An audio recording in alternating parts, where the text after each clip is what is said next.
у меня даже вопроса нету, что была нация. Нация была из-за того, что был мой предок Олеска. Я вот чувствовала, что вы в это понятие тутейшее вкладываете какое-то теперь более современное, несколько ироничное отношение. А мне оно, кстати, очень импонирует. Это действительно мы принадлежим вот этой земле. Земля принадлежит нам, и мы ее веками обрабатывали. За 2 дня нация не делается. Это процесс пошука. Соблазняют тем, что они белорусы. Там рождается Честность – это не национальная идея. Працягваем шукаць, прамаўляць, намацваць беларускую нацыянальную ідэю. Усім прывітанне, в эфіры чарговы выпуск праграмы Ідэя X. Праграмы, падчас якой мы працягваем шукаць, прамаўляць, намацаваць беларускую нацыянальную ідэю. Ну што ж, сёння мы будзем шукаць нацыянальную ідэю з чалавекам. Вот вы просто, наши шаноўныя гледачы, не пакуль яшчэ не разумееце, наколькі нам усім і мне ў тым ліку, ці найперш мне пашанцавала выцягнуць гэтага чалавека да размовы, да развагаў, да выказвання сваіх думкаў. Таму што да нас з вами завітала, як это казалі ў дзяцінстве, срадзімы кенгуру і утканосаў з Аўстраліі, доктарка філасофіі, этнагісторык, супрацоўніца аўстралійскага нацыянальнага універсітэта, спадарыня Алена Говор. Добрый дзень, спадарыня Алена. Добрый дзень. Прывітанне ўсім. Я зраблю такую невялічкую інфармацыйную уставачку. Справа ў тым, што спадарыня Алена беларуска, нарадзілася ў Мінску, больш за тое некалькі пакаленняў яе продкаў, здаецца 5 пакаленняў, калі я не памыляюся, жылі ў Мінску, то есть такая мінчанка со знаком якасці, як сказали бы зараз. Але 40 гадоў назад з'ехала з Беларусі, а 33 гады ўжо як жыве ў Аўстраліі. І з гэтай нагоды мяне абсалютна не здзіўляе, калі мае суразмоўцы кажуць: вось я, умоўна кажучы, прачнулася ці вярнула сабе адчуванне, што я беларус, беларуска толькі ў 20-м годзе. Гэта шмат каго тычыцца, беларусаў, якія ўсё жыццё пражылі ў Беларусі, але толькі ў 20-м годзе яны нешта адчулі. А тым больш это тычыцца і тых, хто за мяжой, хто ўжо даўно нібыта з'ехаў. А ў вас? Вот я ведаю, што таксама 20-й год стаў для вас трыгерам беларускасці. Але у чым адрозненне? Вот якая ваша, як вы написали, этнапалітычная самасвядомасць і ў чым яе адметнасць? Гэта вельмі непростая справа. Перш за ўсё, я вельмі шкадую, што я не ведаю родную мову так добра, каб размаўляць па-беларуску, таму што мы ў школе не вывучалі язык. Не было, я бесписьменна. И вот что было со мной, я жила в таком очень советском Минске, Зеленый луг, один, вот эти панельки, пятиэтажки, и за мной стояла очень давняя история моих предков, я ничего этого толком не знала, и мы были окружены, обычной белорусской вот такой какой-то дистиллированной историей, и в целом это была советская история, это было сильное педалирование на то, что есть Родина с большой буквы, то есть мы должны были быть частью империи. И очень рано, я думаю, лет в 12, я почувствовала, что это фальшь. И вот, кстати, я хочу сказать нашим слушателям, так сказать, постарше, у кого есть дети-подростки, пожалуйста, слушайте своих подростков, потому что они чувствуют гораздо тоньше, чем мы. Вот я почувствовала, что это фальшь, что это все неправильно. Я не хочу быть частью этой жизни. И я стала искать вот каких-то чего-то другого. И вместе вот с этой я полностью отказалась от всего советского. То есть я, например, не смотрела советские фильмы. Я посмотрела «Бриллиантовую руку» уже в Австралии здесь. То есть я просто как бы полностью была в какой-то внутренней такой подростковой эмиграции. И тогда же я обнаружила Австралию. Вот это меня просто страна захватила. Но поскольку я была продуктом, в общем-то, советской эпохи, я перенесла на Австралию вот это свое понимание Родины, то, что Родину надо любить. И я уверила себя, что я люблю, моя настоящая Родина вот там далеко, в Австралии, и это мне помогало прожить через, в принципе, очень убогую, очень стандартную жизнь, где не было ничего материально такого старого. У нас не было ни одной старой вещи. Наши семьи несколько раз все теряли. То есть не было старых фотографий, не было в Минске по-настоящему старых зданий, а тех, что были, их медленно разрушали. И вот я создала себе эту Австралию, и я уверила себя, что я уеду. Я когда-нибудь, вот я вырасту и уеду. Потом я уже поняла, что это не получится. И это был очень важный для меня год, 82-й год, когда казалось, Советский Союз будет вечным, ничего я уже выросла, ничего в моей жизни не изменится, никакой Австралии не будет. Я обнаруживаю конверт с фотографиями у своей бабушки умершей, на которой написаны наши головенчицкие.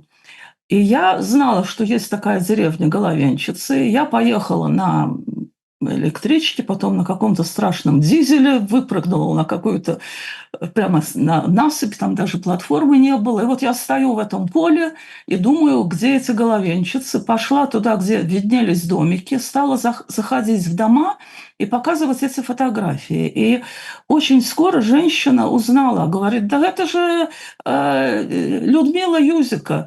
Вот она уротовала моего сына. Оказывается, моя бабушка после ссылки, вернее, как бы почти как в ссылке, она провела 9 лет в лагерях, она вернулась на родину своих вот предков, и работала патронажной сестрой на страшной тяжелой работе. Она ходила по деревням и помогала вот деревенским женщинам при родах, там, при болезнях. И когда она увидела этого мальчика, которого лечили какими-то травами, а у него начинался аппендицит, она тут же сказала, давайте на коня и в столбцы. И вот так этого ребенка спасли. То есть это происходило лет 40-35 до того, как я пришла. И это меня, конечно, поразило. То есть, что меня где-то нас помнят, где-то нас знают, где-то нам благодарны. То есть я не чувствовала себя принадлежностью к этой земле. И потом они меня привели к моим родственникам, и там была чудесная Анна Устиновна, которая отвела меня на кладбище Головенчицкое. И там была могила моих прапрадеда и прапрабабушки. И вот я стою на этом кладбище. Это такое необычно сельские кладбища на пригорках. Дорога идет в сторону Нового Сверженя. И вдруг я осознаю, что вот именно по этой дороге веками ходили мои предки в церковь. Может, там кто в косел, кто в церковь, неважно. Но вот именно вот этот участок земли. То есть для меня вот это такое открытие своего белорусского прошлого произошло именно вот на этом Головенческом кладбище. И я тогда начала заниматься предками, причем в скорости после этого я смогла пробраться в архивы, и я сделала огромную работу еще в то время, когда никто не слышал ни о ревизских сказках, ни о делах о дворянстве. Я вот все это начала восстанавливать. Но толчком была именно вот эта материальность. То есть это не шло от какого-то ума. Я хочу там доказать, что были дворяне, был герб. Нет, это была кусок земли, который я увидела, вот которая извечно была нашей, по которой мы ходили. И потом я вышла замуж, сбылась моя мечта, я встретила человека, который занимался всю жизнь Австралией, как и я, и он жил в Москве, это Владимир Кабо. я уехала в Москву, но это не то, что я бежала из Беларуси, это для меня просто вот была часть моей жизни. И мы уехали в Австралию, и я продолжала, вот уже в это время началось возрождение Беларуси, я что-то покупала, какие-то книги, я знала там о Куропатах, о Зеноне Поздняке, и вот на этом как бы мои знания о Беларуси остановились. То есть в основном я не могу сказать, что я вот стала такой эмигранткой и приняла другую идентичность, абсолютно нет. Я продолжала чувствовать свою глубокую связь с Беларусью, и я привезла книги, я занималась все время генеалогией. Вот у вас был такой замечательный гость Дмитрий Дрозд. Мгм. Мне кажется, вы его не смогли действительно раскрыть. Это просто такой глубинный мир в этом человеке. И вот мы с ним как-то встретились на просторах интернета, и мы обменивались. Я копировала метрические книги белорусских церквей из Солт-Лейк-Сити на микрофильмах, которые приходили в центр в Канберре. Пересылала ему копии, а он что-то для меня делал в архиве. То есть вот мы этим занимались, мы жили Беларусью. Я знала, что вот была площадь, что погибли, пропали без вести журналисты. То есть это я все знала. Но я не вникала в современную политику по-настоящему. Вот я не чувствовала, что я как бы достойна этого, имею право. То есть я покинула, я уехала из страны, и я строила свой дом в Австралии. И вот когда мы говорим об иммигрантах, мне кажется, очень важно, я не говорю, кстати, о иммигрантах вот самого последнего времени, которые действительно бежали из страны от угрозы жизни, но традиционно, чего мы хотим от иммигрантов? Чтобы они сохраняли свою вот эту культуру, сохраняли идентичность, чтобы они жили со своим языком в чужой стране. А почему? Ведь они выбрали другую страну. Эта страна должна стать их домом. И вот для меня Австралия стала именно домом.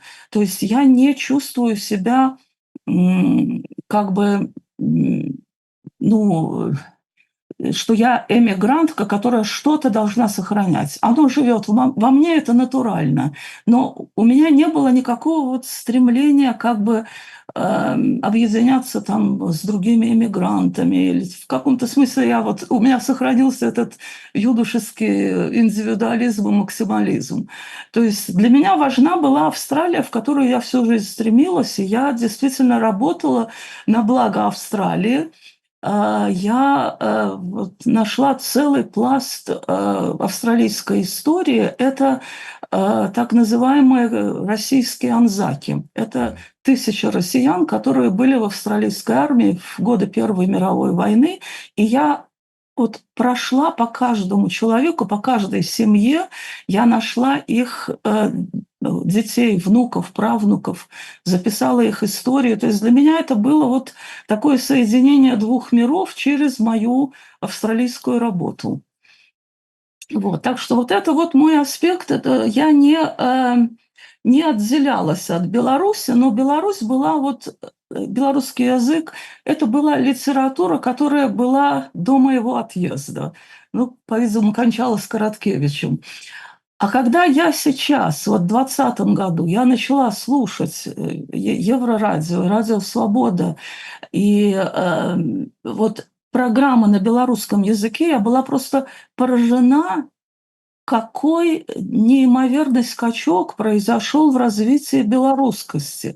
То есть вот, мне кажется, ваши программы в основном вы как-то все время скардитесь, да, сожалеете, да, что как там все проходит, все исчезает. Да, Господи, ничего подобного. По сравнению с тем, что я видела, когда я жила в советской Беларуси, практически полное отсутствие вот этой белорусскости, то новое поколение, которое сейчас выросло, и не так уж важно, говорят они по-белорусски или нет, они с таким жаром говорят о Беларуси. Может быть, это в вашей программе, я не знаю, но, по крайней мере, я не встретила ни одного безразличного человека, который бы говорил, да какая мне разница, Нет, они все болеют за Беларусь. То есть это уже наше новое.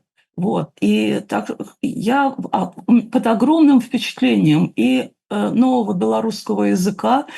Я кое-что должна была посмотреть в словаре, но в основном я научила себя очень быстро понимать политические передачи на современном, хорошем политическом белорусском языке. Так что это все с нами. Выдатна бачыце что 20-й год кагосьці менавіта хто знаходіцца в эміграцыі вось менавіта кадры з маршаў якія былі на вуліцах вуліцы ў бел-чырвона-белых сцягах іх абудзілі а вас абудзілі программы Еврорадио и іншых белорусских СМИ. Ну, я думаю, все началось с маршал, да. Вот у нас был даже в Канберре вдруг был маленький, но протест на холме около военного мемориала. Собралось несколько белорусов, и мы развернули флаги. Вот это уже было что-то. То есть вот это оказалось, что есть белорусы, которым это не безразлично. И я была очень рада, что вот есть белорусы везде, и они... Это новые белорусы, понимаете? Они все молодые, они все приехали уже из этой вот новой Беларуси. И что бы там ни было, как бы это все не было ужасно вот в политическом плане, я думаю, что у них огромный скачок произошел по сравнению с тем, что испытала я, живя в советской Беларуси.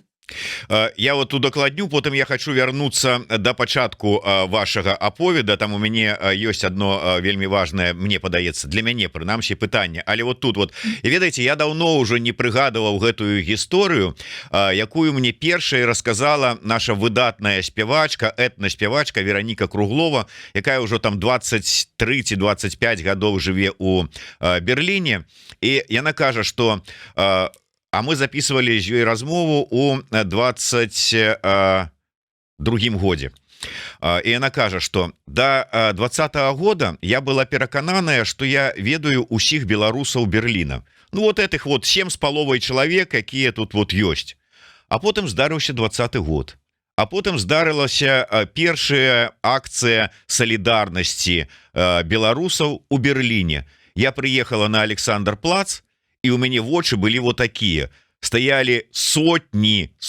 беларусаў со сцягамі я глядела на ўсё гэтага і думала родненькие а дзе ж вы былі дзе вы хаваліся ўсе гэтыя гады чаму вот я вот была перакананая что вас тут на пальцах можна пералічыць ну прынамсі тых якім Беларусь для которых Беларусь хоть нешта азначае у вас было тое ж самае потому что мне потым з усіх куткоў света рассказывали что у іх было тое ж самае что асабліва тыя беларусы якія вот як вы кожны сам сабе ўжо там десяткі гадоў жыў там ладзіў сваё жыццё налажваў у новай краіне а ў 20-м годзе ну і чамусьці вырашылі не просто узгадаць што яны беларусы але яшчэ і аб'яднацца у нейкія суполкі якія і па сёння працягваюць дзейнічаць вот як у вас было Я думаю, что люди не перестают быть белорусами. Может быть, вот в этом у меня некоторое отличие. И каждый человек – это огромный мир, и мы все индивидуальности, и мы не обязательно должны быть видимы другим. Самое важное, что происходит в нашей душе. И то, что люди вышли, вот это действительно, этот момент очень важен, потому что мы увидели друг друга.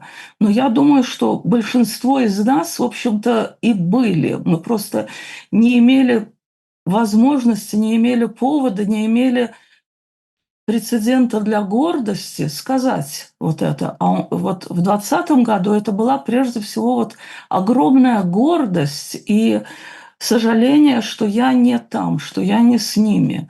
Понимаете, я думаю, что у многих было именно это. Не то, что мы были какие-то совершенно ушедшие в свои маленькие мирки западной жизни или иммигрантской жизни. Нет, это совершенно нормально, то, что человек живет в другой стране, и эта страна его дом, и он живет этой жизнью. Но мы не перестаем быть тем, кем мы были, то, что в нас было заложено. И как я анализируя сама себя, вижу, что во мне, несмотря на мой протест, очень много было заложено вот именно в том советском Минске. И это было не самое плохое, вы знаете. Я вярнуся да пачатку вашага аповеда пра тое, як вы ў 12 гадоў зразумелі, што тое, што вакол вас ёсць, гэта фальш, што вы гэта не прымаеце, што вы супраць гэтага і сышлі ў такую падлеткавую унутраную эміграцыю. І мне падаецца, што вось тут вельмі важны момант, калі браць паралель з сучаснасцю, тое, што адбываецца зараз у Беларусі, вось гэтая з аднаго боку спроба насадзіць нейкую лукашэнкаўскую, я не ведаю, ідэалогію, не ідэалогію, але вот это вот ябацькізм, з другога боку рускі мір. Як у гэтай сітуацыі, якая ў прынцыпе вельмі падобная да сітуацыі савецкай, у якой былі вы дзіцёнкам, як на ваш погляд, якім чынам вот вы знайшлі сілы тады зразумець і адторгнуць гэта ад сябе, ну вот каб даць, можа быць, параду сённяшнім падлеткам, каб яны сапраўды навучыліся бачыць гэтую фальш, якую ім пад выглядам рускага міра, любові там да Лукашэнкі там ці вот этой рэжыма лукашэнкаўска спрабуюць впарыць прапагандысты як лукашэнкаўскія, так і путінскія. Вы знаете, а я уверена, что очень многие подростки, которые живут в Беларуси, это все чувствуют. Дети это все чувствуют. Это не то, что это может быть старшее поколение, более осторожное, которое имеет за собой грехи, оно боится сказать себе, что это то, что было, вот все, что было, это нехорошо, это дурно, как говорила моя бабушка. Ты можешь все объяснить и оправдать, но совесть твоя всегда скажет себе, это дурно, это дурно. Вот такой наказ у меня был от моей бабули. Понимаете, это нужно слушать свое сердце, нужно самому искать подлинную историю. Надо говорить с людьми, а не со средствами массовой информации. И вот моя позиция относительно истории, может быть, это не для всех работает, но это именно социальная история. Я занималась вот Первой мировой войной, написала там 2 книги, но для меня очень важна была именно социальная история, которая сохраняется в семьях. И вот то же самое мы можем найти огромный мир, если мы поговорим со своими родственниками. То, чего часто люди, они как-то не находят просто момента для этого. Они воспринимают уже все как-то априори. Ну, это так, бабушка там только там про свои куры печется, еще что-то. А вот если их научиться разговорить, услышать, это большое искусство, но тогда ты начинаешь путешествовать в подлинную историю, и надо это просто запоминать, и потом, может быть, годы искать ответ, а почему так? А почему она так поступила? А почему она говорила, можно и при немцах было жить, только не треба было никого чапать.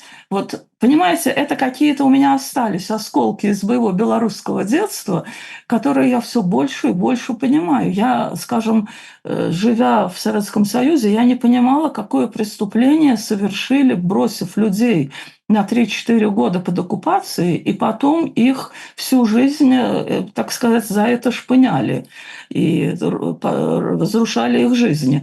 Но надо было услышать, как они на это реагируют, и тогда вот сейчас у меня становится все в единый...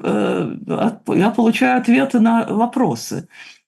Вот. Так что пропаганда, и чем она глупее и активнее, тем лучше, потому что ей все меньше и меньше кто-то верит. Дети обычно вот после там, 10, 11, 12 лет перестают это воспринимать.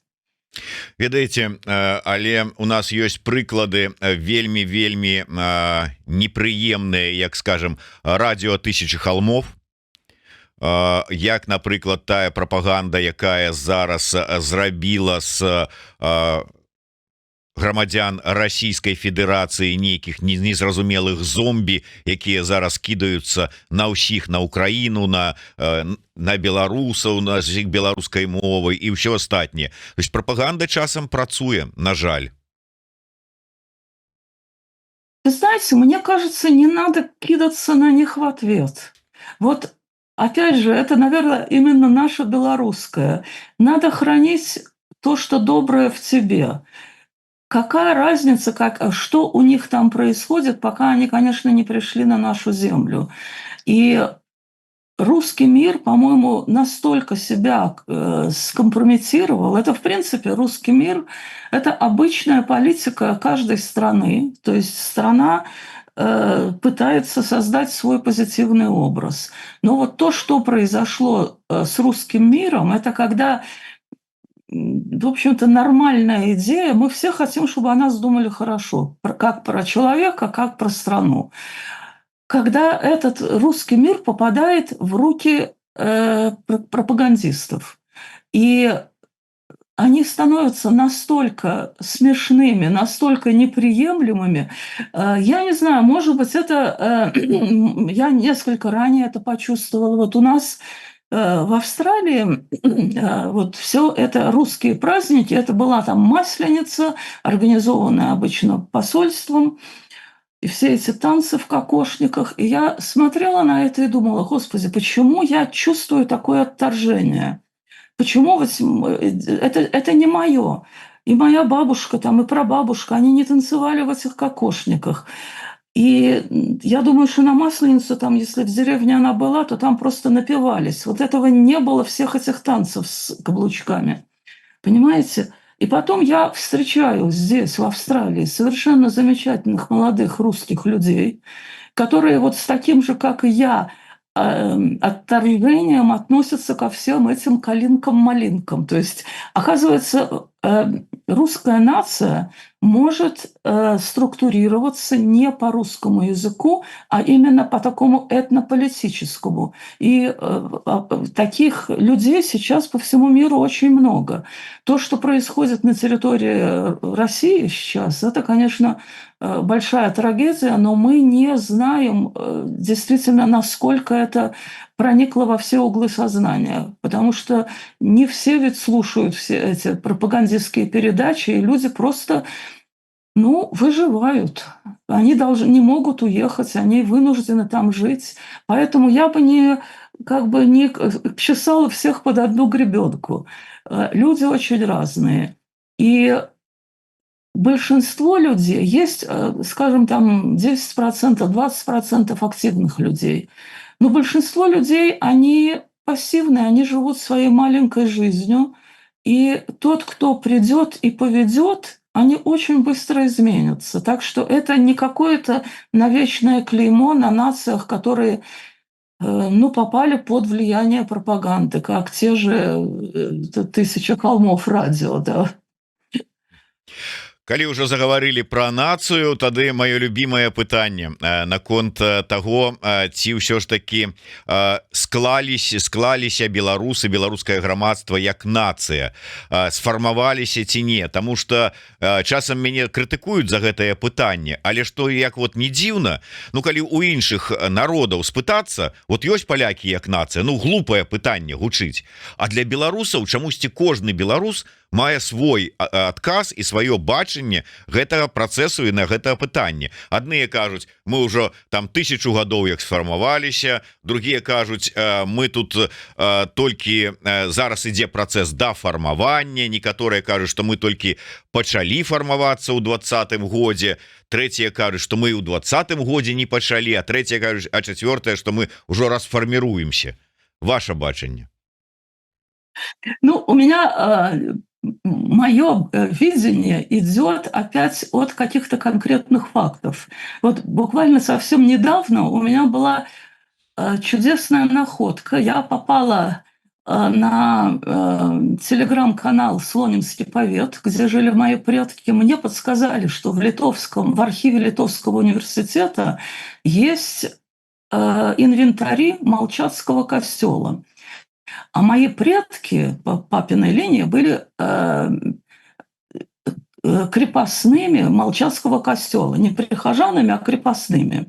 И вот я пишу в этот литовский архив, там замечательный литовец, мы переписываемся по-английски, я ему объясняю, что я ищу, и он мне находит инвентари с начала XVIII века, там первый 1727, и там имена моих предков, которых ксензы записывали там наряду с конями, полями и всем, и они записывали их под их белорусскими именами. И вот я вам сейчас скажу, да, имена какие. Я узнала, что мой самый давний предок был Олеска. Не Олесь, не Алекса, не Александр, Олеска. То есть такое древнее белорусское имя, оно действительно есть. Потом там был Андрусь, Петрук, Паулюк, Яська, Мацей. То есть вот для меня это было открытие, потому что часто мы, вот такие люди, увлеченные генеалогией, мы просто идем все глубже и глубже, новое имя, новое там место жительства. А тут я вдруг прямо услышала голоса вот этих предков. И, конечно, у меня даже вопроса нету, что была нация. Нация была из-за того, что был мой предок Олеска. Понимаете? И в то время он говорил на вот этом чудесном белорусском языке, и у него была земля, на которой, кстати, 1720 год, они жили, они просто, очевидно, были автохтонами вот этой земли. То есть они не то, что они откуда-то пришли там или что-то. Я вот вдруг почувствовала, что вот эти все пригорки, где я там проводила детство, это земля, на которой, опять же, они были веками. И они говорили на этом языке. Так что нация не обязательно должна быть в рамках государства. Государство только вредит. Оно только, понимаете, все это заковывает вот эти вот какие-то рамки, цепи, формулы. А нация – это мы.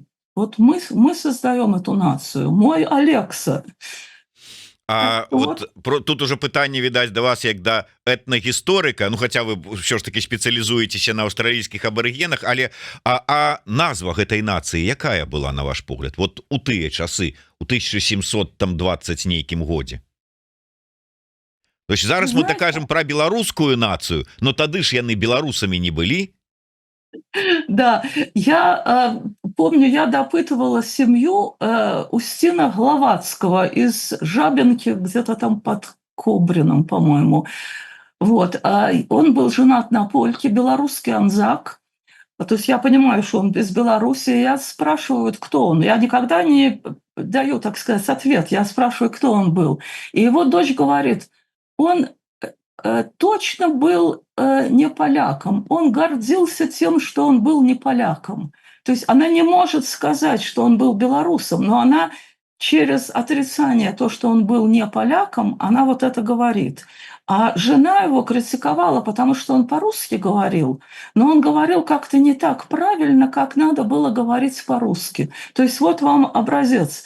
Он, несомненно, был белорусом, то, как мы сейчас этот термин используем. Но даже если не было термина в то время, или люди не готовы были его сформулировать, он был белорусом. А как тогда люди назывались? Они, ну, я не знаю, как они назывались. Мы из этой земли, мы из вёска Ивановича. Ведаеце, я неяк падчас прэзентацыі маёй кнігі другой у Празе да мяне падышлі там двое там здаецца таких мясцовых беларусаў і сказалі: Зміцер, трэба прасоўваць ідэю адмаўлення ад саманазвы беларусы. Вот это вот назва беларусы, якую нам навязалі, хутчэй за ўсё там у галаве думка, что это расійская там некая імператрыца нам это ўсё навязала. Гэта, я даслоўна цытую, гэта чорная метка на нашай нацыі. Пакуль мы будзем называцца беларусамі, будучага у нас як у нацыі нема. трэба вярнуцца да там літвіны там ці яшчэ што-небудзь, але не беларусы. Як вы ставіце да гэтага? Ну, я думаю, что такое самоназвание, кстати, это очень интересная вещь. Вот вы знаете, в Австралии множество было племен, и они все имели названия.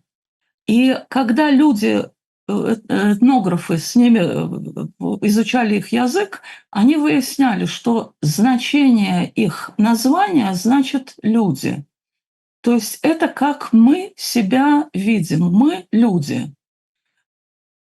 Я не знаю, нужно ли вот это. Я говорю, что вот мои предки, они были люди, а те паны, они были паны, они были там ксенз в костеле, который был их пригон вот, паном, да, понимаете, а они были люди. Разве этого мало? То же самое мою героиню аборигенку, у которой мать была аборигенка, отец русский, австралийская такая молодая аборигенка-журналистка допытывала, кем вы себя чувствуете, русской или аборигенкой? Она говорит, да я просто человек. То есть вот эта вот самоназва не всегда, наверное, так и важна. И я бы не так сказать, не готова сказать, там нужно говорить литвины или белорусы, но это были люди, которые принадлежали вот к этой земле, так же, как аборигены австралийские, они принадлежат земле. Они не просто какой-то народ, который мигрирует, а они часть этой земли. Так и наши предки были часть этой земли. Конечно, теперь в Беларуси совершенно другая ситуация. Мы как государство принимаем всех, кто хочет сделать эту землю своим домом. Так же, как и западные страны, Австралия, ты можешь назвать домом эту землю, будучи и британцем, и итальянцем. Так что это несколько вот уже изменения в современном мире, когда усилилось движение народов. А так я альтернативное название вам не подскажу, но то, что мы были люди, которые принадлежали к этой земле, по-моему, самое главное. Ведаеце, я вот зараз, слухаючы вас, троху інакш паглядзеў на вот такая саманазва беларусаў была тутэйшая. Да, і вот мы я не знаю, заўсёды что разважалі так, што чаму яны называліся тутэйшымі, а не беларусамі, а маўляў, са страха, таму што ідуць там з захада на ўсход якое-нибудь войска, і хто ты? Халера его ведае, як тут назвацца, скажаш там беларус, там ці яшчэ што-нибудь, галаву шашкай сплеч, ідуць с усхода на захад, тая ж самая сітуацыя. І каб вот не правакаваць, не гаварыць, што я той ці гэты, ці той, я тутэйшы. І прыдзярыся ты да гэтага. А гледзячы, ну і мы так думалі, што это ну вот такая сродак самазахавання, метода выжывання, вот так вот сябе закамуфлировать вот под нейкага тутэйшага, невядома хто, я ніхто, я тутэйшы. А калі паслухаць вас, то атрымліваецца гэта как бы прывязка да зямлі, а не нейкая там страх.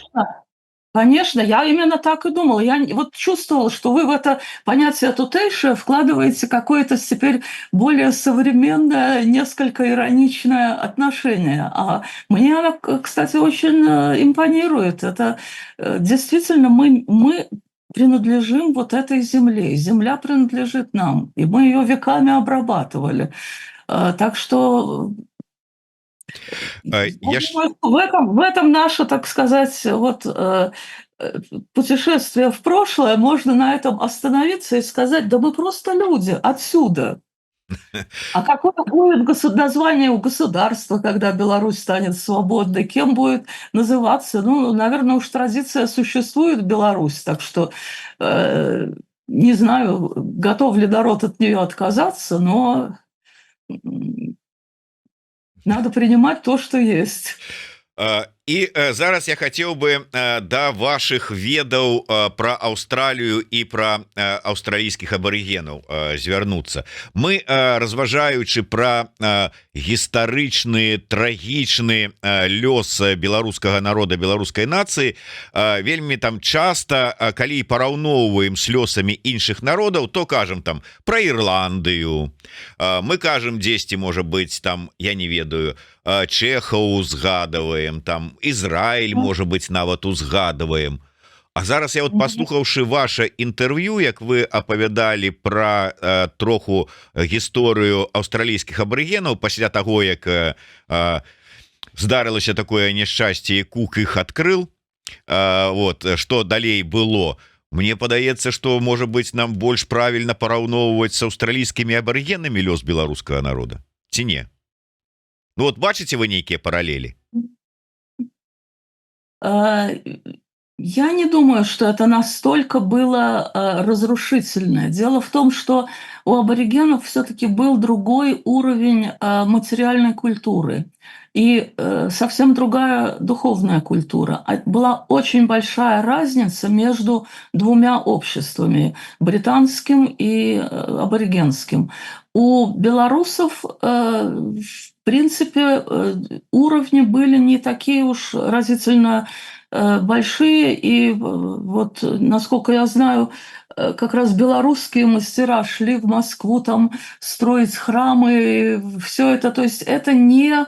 Мы не были уж такими другими. Это были разные государства, да. Ну да, но я уже не так буквально про тое, як там лёс там і адрозненні вот менавіта ў развіцці, а я маю на увазе сітуацыю з мовай. Там, скажем, з культурай, наколькі вось уплыў іншай цывілізацыі, іншай мовы паўплываў на страты і на сітуацыю, у якой апынуліся сёння свае мясцовыя мова, культура, гісторыя. У австралийцев потери были гораздо больше. Они утратили, когда их аборигенов забирали в резервации, они утратили не только язык, но и связь со своей землей, свою религию, свои социальные связи. То есть вот это было разрушительно. У белорусов, мне кажется, что белорусский язык, родная мова, она не утрачена. Люди, насколько я могу судить, понимают белорусский язык. Наверное, большинство людей, которые живут в Беларуси, они понимают белорусский язык, то есть это уже что-то. Они могут при необходимости говорить на нем, может быть, не так бегло, как на русском, и в то же время огромный задел и в плане истории, и в плане публикаций. То есть это все есть, это все сохранено, ничего почти не утрачено, кроме того, что вот в архивах погибли многие метрические книги, но остальное это все сохранено, понимаете? И это я не вижу эту ситуацию как трагическую. Это все вернется, это все восстановится, это совершенно нормальный этап эволюции вот современных обществ. И восстановится в том объеме, в каком современному человеку это надо. Вось і тут вот калі аб'ёмы сучаснага чалавека і гэтак далей, мова і сучаснасць, наколькі гэта важна у пытанні нацыябудаўнічым ці нацыя там узмацняльным ці вот нацыя фармуючым, потому что калі паглядзець ну фармулёўкі, што такое нацыя, нацыянальная ідэя, нацыя будаўніцтва, то безумоўна фармаваліся і будаваліся нацыі, нацыянальныя дзяржавы там у 18-м, там умоўна кажучы, стагоддзі на адным з прынцыпаў, ну там безумоўна там это межы, дзяржава, але мова. Вот сёння мова важна у этом процессе? Я думаю, очень важно, но не надо как бы ставить все только на язык. Понимаете, идентичность – это гораздо более широкое понятие. Вот то, что я наблюдаю в Австралии, это же англоязычное общество, у нас все знают английский язык, но австралийцы, в общем-то, не британцы. И они теперь, вот молодое поколение, с которым я работаю, они активно скажут, что мы не британцы, понимаете? Это совсем новое отношение. Значит, это может быть без языка, может быть страна со своей особой идентичностью. А что касается белорусского языка, то, опять же, у меня очень большие надежды, что он возродится. Он, конечно, сильно пострадал, потому что он так был близок к русскому, но он может возродиться тоже благодаря этому. Как я говорю, очень легко понимать белорусский и слушать, и очень вскоре можно начать говорить, когда есть вот среда. И мне кажется, что вот то, что сейчас происходит с белорусским и с украинским языком, это просто совершенно потрясающие перемены. Ведь почему так наши ученые, политики, да и простые люди все ценят русский язык? Потому что он такой богатый, в нем столько этих заимствованных слов. А сейчас вообще какой-то аваланч произошел вот этой всей западной терминологии. Но ведь белорусский, он же тоже, и так же, как и украинский, он также может адаптировать в себя все эти новые слова и использовать белорусские корни. Вот, например, я не знаю, есть ли в русском языке такое замечательное слово, как «сподобайка», «лайк». Да, то есть это прекрасное слово. И вот я очень люблю передачи Андрея Ходановича, и он как-то сказал, что сейчас белорусский язык – это как глина. Мы сами из него создаем вот новые какие-то понятия, термины, наполняем смыслом то, что уже было. То есть белорусский язык не должен оставаться вот этим архаичным деревенским языком. Он имеет такой же потенциал, как русский, который вот сейчас стал таким очень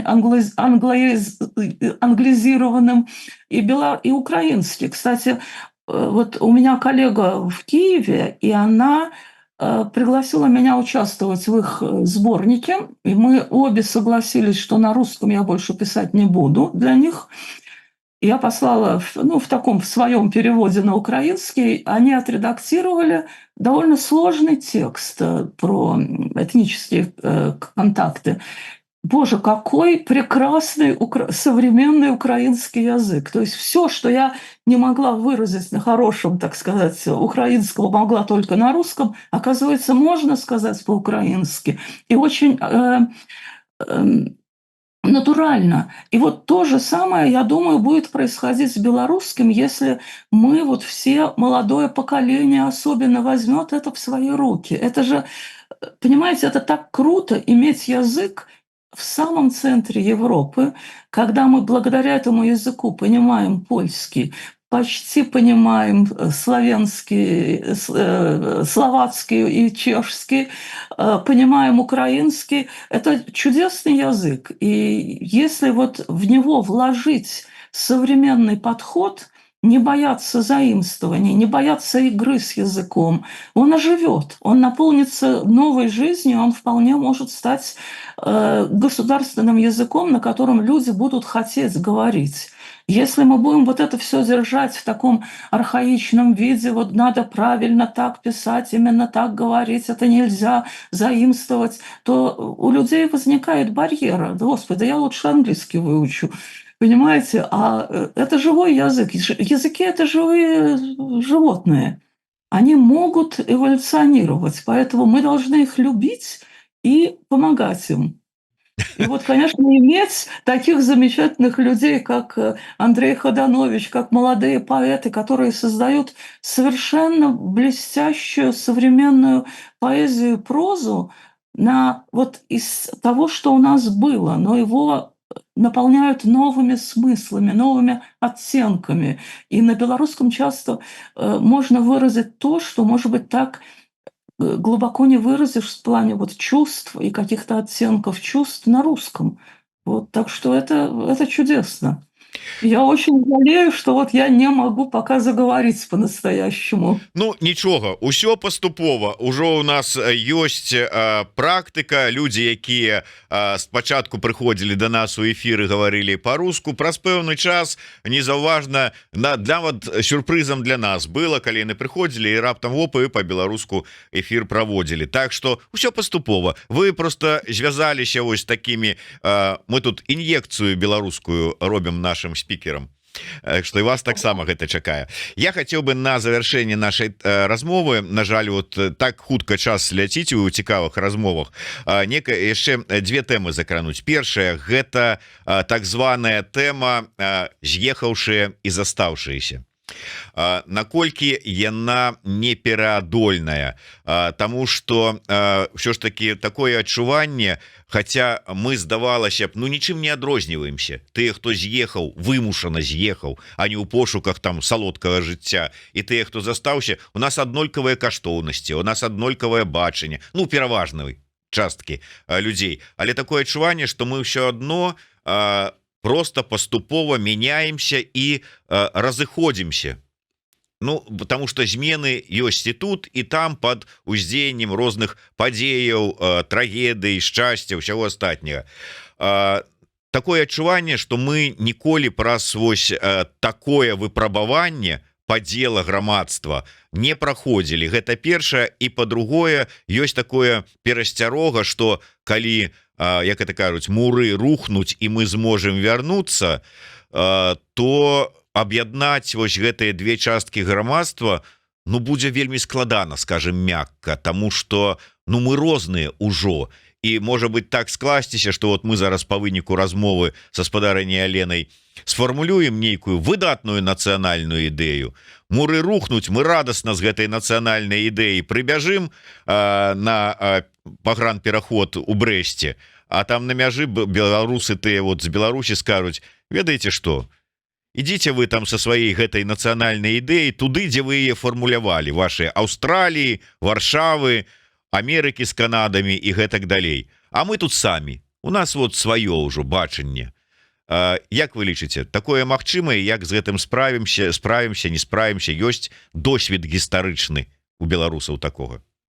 Вы знаете, у белорусов есть огромный опыт такого. Вот ведь мы бежали из деревни в город. И вот когда я приехала первый раз в эти Головенчицы, там была Анна Устиновна, она, когда я уезжала, она говорит: Ленка, я хоть яичек тебе наберу. Понимаете, они жили настолько бедно. И вот то, что эта женщина готова, она меня первый раз видит, она готова это поделиться, меня это поразило с моим индивидуализмом. То есть вот мы оба можем что-то дать, особенно получить от тех, кто остался.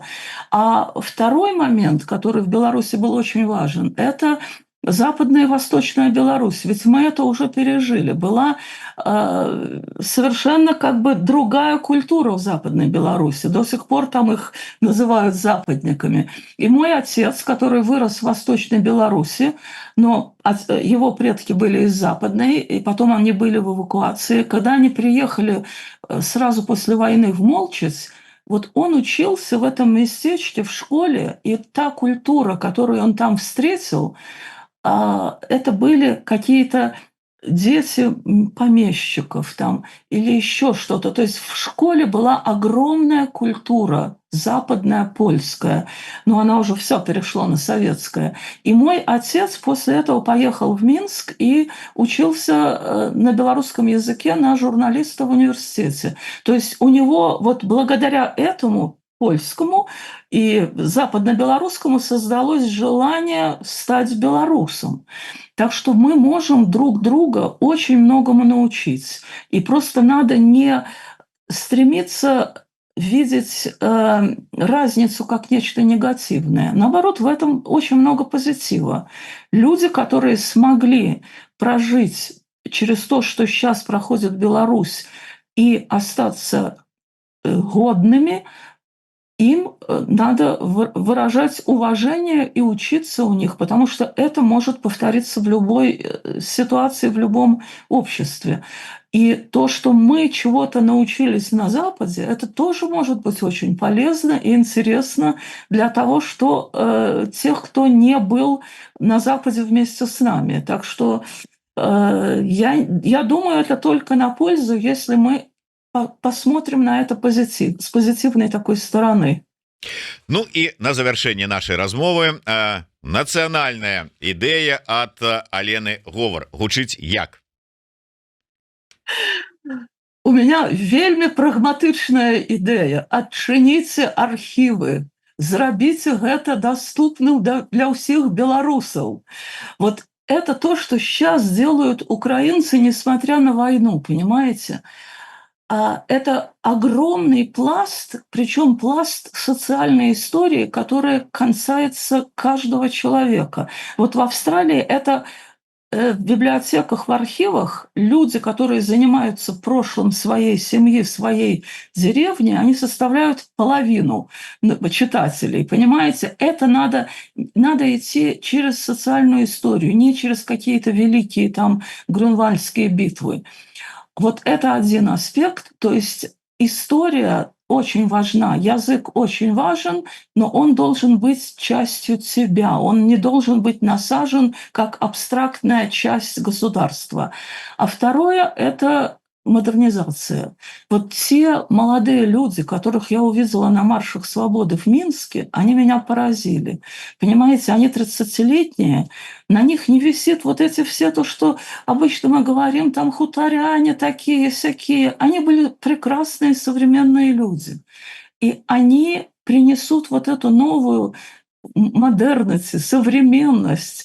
И надо дать им в руки самим строить страну, не налагать на них вот это так надо, это так надо. Они сделают страну для жизни, причем отнюдь не такую местечковую, не маленькую, не какую-то...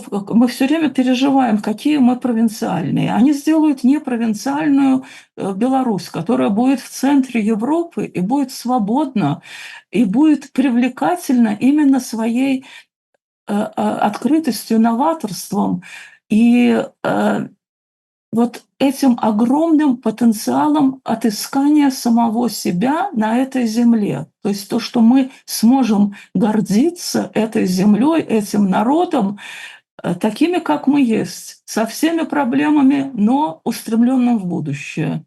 Вот как вы сформулируете это в 3 словах, я не ведаю. Шукай сябе і мадэрнізуйся. Добра. Дзякуй вялікі.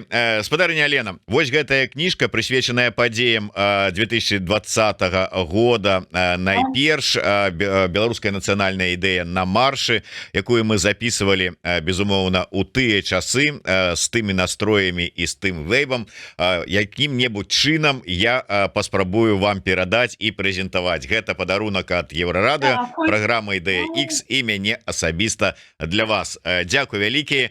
Алена Говор з Аўстраліі была з намі і фармулявала сваё бачанне з аўстралійскага кантынента, з такой далёкай или блізкай нам Аўстраліі, беларускай нацыянальнай ідэі. Дзякуй вялікі. Жыве Беларусь. Жыве вечна.